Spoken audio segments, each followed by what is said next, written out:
സ്ഥിരമായി ഡയറക്ടർമാരില്ലാത്തതുകൊണ്ട് താളം തെറ്റി സാമൂഹ്യനീതി വകുപ്പിന്റെ പ്രവർത്തനങ്ങൾ. 10 കൊല്ലത്തിനിടയിൽ സാമൂഹ്യനീതി വകുപ്പിന്റെ തലപ്പത്ത് മാറിയത് 15 IAS ഓഫീസേഴ്സാണ്. പലരും പ്രവർത്തിച്ചത് വെറും മാസങ്ങൾ മാത്രം. ഭിക്ഷാടകരെ പുനരധിവാസത്തിനുള്ള കേന്ദ്ര സർക്കാർ പദ്ധതിയുടെ ഫണ്ട് വിനിയോഗിച്ചില്ലെന്ന് ഭിക്ഷാടകരെ പുനരധിവാസത്തിനായുള്ള അവരുടെ പുനരധിവാസത്തിനുള്ള കേന്ദ്ര സർക്കാർ ഫണ്ട് ഉപയോഗിച്ചില്ലെന്ന് പരാതി ഉയരുന്നു. 24 പ്രൈം ടൈം ബ്രേക്കിംഗ് ന്യൂസാണ്. അരുൺ രാജ് കൊല്ലത്ത് നിന്ന് ചേരുന്നു. അരുൺ, ഇങ്ങനെയൊക്കെ നിരന്തരം ട്രാൻസ്ഫറുകൾ വരുന്ന ഒരു സർക്കാർ ഡിപ്പാർട്ട്മെന്റിനെ കുറിച്ച് നമുക്ക് ആലോചിക്കാൻ പോലും കഴിയില്ല. എന്താണ് ഇങ്ങനെ സംഭവിച്ചതെന്നാണ് നമ്മുടെ അന്വേഷണത്തിൽ മനസ്സിലായത്?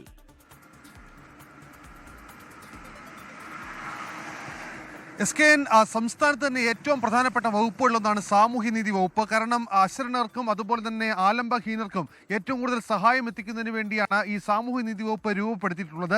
ആ സാമൂഹ്യനീതി വകുപ്പിൽ ഡയറക്ടർമാർക്ക് ഒരു ഘട്ടത്തിൽ പോലും സ്ഥിരമായി ഇരിക്കാൻ കഴിയുന്നില്ല എന്നുള്ളതാണ് ഈ കണക്കുകൾ സൂചിപ്പിക്കുന്നത്. കഴിഞ്ഞ 10 വർഷത്തിനിടയിൽ 15 ഡയറക്ടർമാരാണ്, IAS റാങ്കിലുള്ള 15 ഡയറക്ടർമാരാണ് മാറിയത്. അതായത് ഒരു വർഷം പോലും ഒരു ഉദ്യോഗസ്ഥൻ ആ വകുപ്പിൽ തുടരുന്നില്ല. പല ഉദ്യോഗസ്ഥർക്കും തുടരാൻ മടിയുണ്ട് എന്നുള്ളതാണ് സാമൂഹ്യനീതി വകുപ്പിലെ നിന്ന് ലഭിക്കുന്ന വിവരങ്ങൾ സൂചിപ്പിക്കുന്നത്. മറ്റൊന്ന്, പലപ്പോഴും പലരെ അവിടെ ഇരുത്താറില്ല. കാരണം നിരവധിയായ ഫണ്ടുകൾ വരുന്ന ഒരു ഡിപ്പാർട്ട്മെന്റാണ്.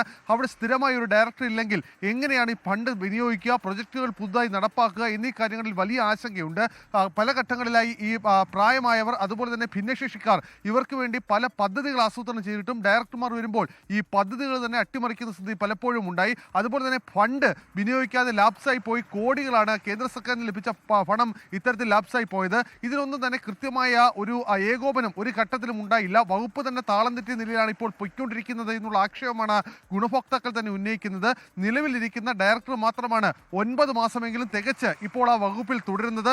മറ്റെല്ലാ ഡയറക്ടർമാരും ഈ വകുപ്പിൽ തുടർന്നത് കേവലം 6 മാസവും അതിൽ താഴെയുമാണ്. എന്തുകൊണ്ടാണ് ഈ രീതി മുന്നോട്ട് പോയതെന്ന് ചോദിച്ചാൽ കൃത്യമായ ഉത്തരം പറയാൻ സർക്കാരുകൾക്കും ഇക്കാര്യത്തിൽ കഴിയുന്നില്ല എന്നുള്ളതാണ് യാഥാർത്ഥ്യം. സ്മൈൽ പദ്ധതി അത് കേന്ദ്ര സർക്കാർ ഈ തെരുവിൽ അലയുന്നവർക്കും അതുപോലെ തന്നെ ഭിന്നശേഷിക്കാർക്കുമായി അടക്കം കൊണ്ടുവന്നതാണ്. ഈ പദ്ധതികൾക്ക് കോടികളാണ് ഈ കേന്ദ്ര സർക്കാർ സംസ്ഥാന സർക്കാരുകൾക്ക് നൽകിയത്. ഈ പദ്ധതിയുടെ ഫണ്ട് പോലും നിലവിൽ ലാപ്സായി പോകുന്ന അവസ്ഥയിലേക്കാണ് കാര്യങ്ങൾ എത്തുന്നതെന്ന ഗുരുതരമായ വിമർശനം കൂടി ഈ വകുപ്പിനെതിരെ ഇപ്പോൾ നിലവിൽ ഉയരുന്നുണ്ട്. അതിലെ പ്രധാന കാരണം ഈ പ്രൊജക്ടുകളെ കുറിച്ച് പഠിക്കാൻ ഡയറക്ടർമാർക്ക് വേണ്ട സമയം പോലും കിട്ടുന്നില്ല. അതിനു മുമ്പ് തന്നെ വകുപ്പിൽ നിന്ന് മറ്റിടത്തേക്ക് ട്രാൻസ്ഫർ ചെയ്യുകയാണ് ചെയ്യുന്നത്. ലോകത്തെവിടെയായാലും ഏത് സമയത്തും 24 വാർത്തകളും ഓഗ്മെന്റഡ് റിയാലിറ്റി പാക്കേജുകളും എക്സ്പ്ലെയിനറുകളും വിശദമായി കാണാൻ ഞങ്ങളുടെ യൂട്യൂബ് ചാനൽ നിങ്ങൾക്ക് സബ്സ്ക്രൈബ് ചെയ്യാം.